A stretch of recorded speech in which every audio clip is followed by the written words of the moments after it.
Hello, ladies and gentlemen. It is day number something. It's been a month or something of isolation.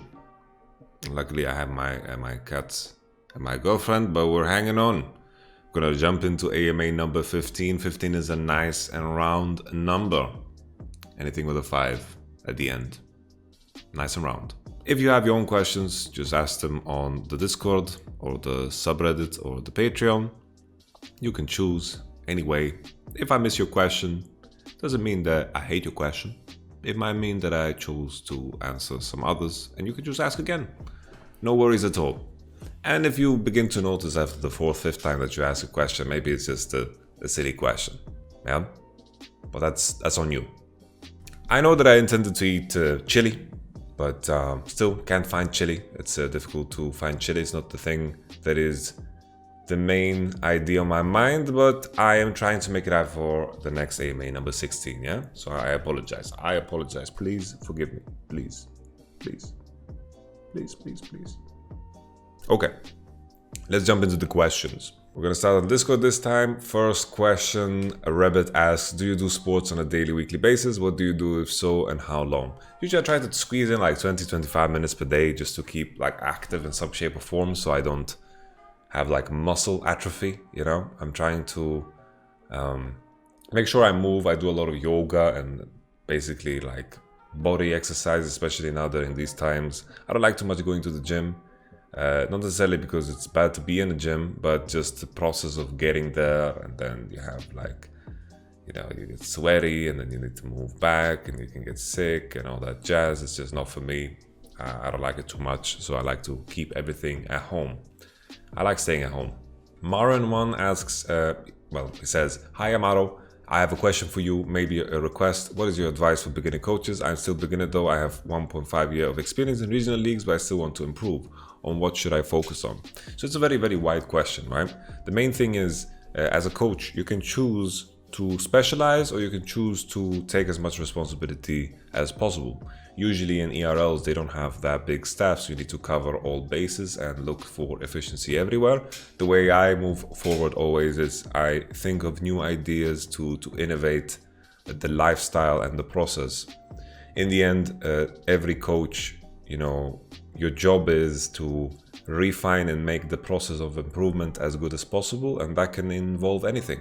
That can involve health, that can involve sleep, which is also health, right? It can involve practice regimen, it can involve meditation, it can involve so many different aspects. It can involve your communication with the players. How are you speaking to them? How are they understanding your words? There's a lot of things that you can always refine. Achieving true mastery and perfection of coaching will always be something that is impossible, but you have to strive for it and understand the idea that every player is different. You know, if you understand that every player is different, you can begin to harness the idea of coaching differently within a team and then keep your philosophy throughout. So it's all about just, you know, work on everything. If you are a head coach, especially in ERL, you don't know what you're going to focus on just yet. You know, you don't know what your specialty is. Some people are strategic coaches, some people are just head coaches in terms of, you know, leadership and understanding, you know, the process of it all. And there are different type of roles within a coaching structure, but at lower levels, I would recommend just trying to cover as many bases as possible. But remember that you shouldn't overwhelm yourself and take everything brick by brick. Don't think that you should just build a wall brick by brick. It's easier that way. Wuza, hello Yamato, I wondered if you could tell us about your history together with Rekkles. I've heard that you played together a long time before, but would like to know more. Yeah, we played together for a bit, you know, it wasn't too long. He was always the type of player that, you know, always wanted to move forward. And sometimes, back in those days, season 1, 2, teams tended to slow down. Like, so sometimes maybe a player just on your team just disappeared for a week because he wanted to party or he had to study or something like that. And Rekkles was the type of player that always wanted to move forward. He was very, very driven from the get-go. It was almost as if he knew that League would blow up as much as it did, because he was very, very focused on what was in front of him, and he was always like going to the next team, and it was almost as if he knew his path from back then already, which is sick. And to compare his drive from back then and to compare it to now, it's crazy that he's even more driven. You know, it's absolutely wild. But In terms of like specific stories or anecdotes, honestly, it was 8 years ago. Like I barely remember anything. It's quite crazy. The only thing I remember is that we played with a support that called herself Clarissa, and she catfished our jungler. She catfished our jungler. They were like together, but they've never met for like 8 months. And eventually someone that actually knew the girl in the pictures that she stole tweeted at her, and it became like a big storm, and she just disappeared off the planet. You know, she just disappeared off the planet. She disappeared. Skype, everything blocked. Facebook, whatever, everything was gone. It was really, really strange, and I felt bad for our jungler that was together with her for 8 months. But honestly, the signs were there, you know. It was pretty obvious when we think about it in hindsight. Obi and Kenobi, will you make more lore videos? I missed them. I will try. I started the meditation thing, and right now I'm doing too many things at once. I want to do reviews, I want to do meditation, I want to do a lore review, and I want to do, like, I have Twitch rivals, and also like I'm trying to find a job, you know, because of the instability right now of the whole market of being a freelance. I'm trying to, you know, land on a job that I want to take care of. So there's a lot of moving pieces, you know, and hopefully I can bring you guys some good news in the future.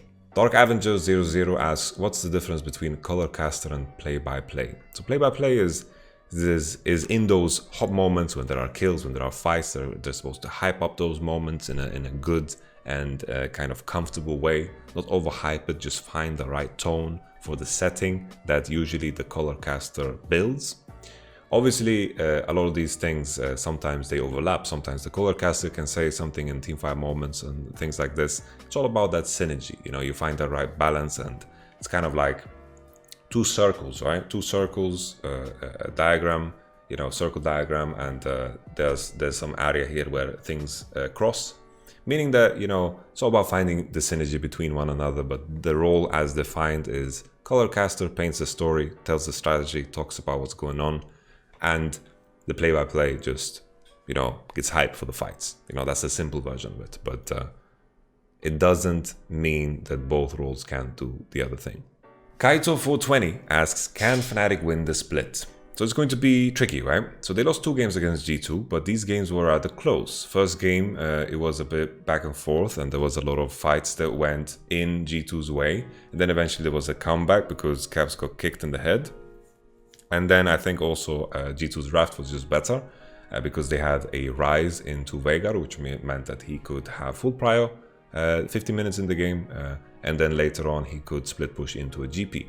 The key thing about Rise is that if you pick Rise, you need to make sure that Rise is going to win against enemy top laner and split later. If he doesn't, for example, if enemy has Aatrox, then Rise becomes a much worse pick. People talking about the Veigar pick and saying that it counters G2's composition, but G2 doesn't want to teamfight. The urge to engage and to force was in Fnatic's hand because they were losing the split push battle.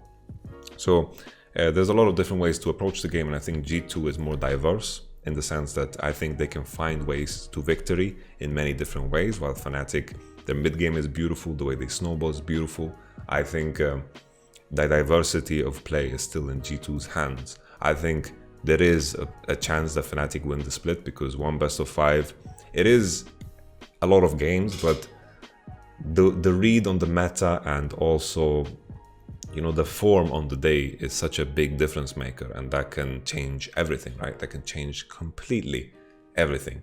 So right now in Fnatic's current form, there is a chance, but I would favor G2. I'm sure the odds makers also favor G2. Sky Official asks, what is Jenks' problem? Why is she not being played competitive? Well, just the most recent AD carry that got released, Aphelios, he's just a better Jenks. His weapons are better, he has more weapons, he's just nastier, his ult is more powerful, I don't know. Jenks is just too weak, her spells do too little. Her W is a fine spell, but the delay makes it easy to dodge. The animation is very outdated. The E spell is also very weak by itself without any type of follow-up. E is just the worst Caitlyn W most of the time. And her Q scales up too slow in terms of output. You know, Jinx scales good and all when she can get a reset and she's ahead, then she can get quite nasty. but usually champions that rely on resets are gated by a lot of nerfs because these type of champions tend to be very oppressive in lower ranks. So think Katarina, think Jenks, think a lot of these champions that need to be balanced around solo queue because they can get too oppressive because of those resets. Even though I think Katarina is quite broken right now. Vanilux asks, hey Yamato, what is your favorite best of 5 series of all time and why? Well, it's a bit biased, but both best of 5 series that kind of qualified me into the World Championship. The best of 5 series against Misfits that took us to 3rd place, and then we just had to wait for Fnatic to beat Schalke in the finals in order to, of course, qualify us to the World Championship. And then there was the best of 5 against Unicorns of Love when we played the regional qualifier against them, and we stuck to our guts, me and Wunder, and we put Wunder on GP 5 games in a row in Duchenne matchup. And eventually that 5th game, it was very clean and very easy. Well, Mickey hinted a little bit, but it was okay because we qualified to the World Championship. And then from a subjective point of view, is it called subjective point of view? Nevertheless, from an outside perspective, without any biases, I would say KT versus SKT, because there was a lot of best of 5s in Korea that went to 5 games, and then 5th game was blind pick, and that made things so much more wild. You really had everyone's signature pick and all their best champions and the strongest champion just show up in that game 5, and I remember SKT played many of them. I remember the specific one where Maren had Maokai, Faker went for his famous LeBlanc, Kalista Trash bottom, and then the jungler I think they had was Rek'Sai, because Rek'Sai was pretty busted back then. And then just SKT versus KT, Z versus Z, that's just, I don't know, that moment with Doa and Monte Cristo will forever live on in League of Legends as one of the best moments to ever happen, and the whole series was also one of the best series to ever happen. Awesome Araf 1 asks, if you could be any league champ, what champ would you be? I would be the Emperor of Shurima. The Irekus asks, what are your thoughts with regards to the LPL's level of improvement and talent pool? In your opinion, which teams do you think would be world's contender level team? It doesn't have to be limited to just 3 teams. Well, over in the LPL, I think that the obvious choices, if you want to choose the top 3, is like E-Star, and you can go for FBX and IG, but there are so many good teams as well that have kind of inconsistent performances. Like JDG is good, RNG is good, EDG is good, Top can be good, but recently they haven't played super well, even though sure their schedule has been quite rough. It's just the fact that they have so many players, they have all of the money, they have the right support staff as well now. LPL is just gonna get more and more dangerous, and you need some really strong outliers in Europe and LCK to beat them now. I think G2 looks like an outlier, Gen.G definitely looks like an outlier in terms of how good they are in contrast to their league. I'm super excited for the Gen.G T1 rematch, but T1, it seems like, DRX and of course Gen.G, I've been always saying in these AMAs that I think they have a higher ceiling than T1 because of T1 playing the really traditional LCK style, and I think this is something that is going to follow, Faker and SK Telecom forever, because even now with Coach Kim, I think it stays relatively the same, and that's a good way of playing, right? It's a good way of playing. Last year, SKT got all the way to semifinals, but I don't think it's the type of playstyle that is going to win you the World Championship in the way the game currently looks like right now. So LPL, super scary in general. I think they definitely have the best conditions to create world champions. Lichtnicht0297, hey Yamato, which champion do you think desperate needs a rework? Honestly, I think Aurelion Sol. I think Aurelion Sol is I know there's some one chicks right now that saying no, don't touch Aurelion Sol. It's such a cool design, and it just doesn't have a place in the game. I think such a cool design and such a cool backstory deserves to be played by more people. That's all. Who do you think is the most historically underrated player? Honestly, the first one that came to my mind was Bengi. Bengi was honestly really good, really good, and people just viewed him like Faker's dog or whatever, but Bengi was really insane. He was by far in a lot of stages of his career, one of the best junglers in the world. So I think Bengi definitely belongs there. And a similar question, who do you think was the best player who quit the scene too early for us to see how good he really was? Well, the first thing that comes to mind is, of course, Abdo, right? Abdo, how good would he be in competitive play? We don't know, but he's making money streaming and so forth. He's happy, who knows?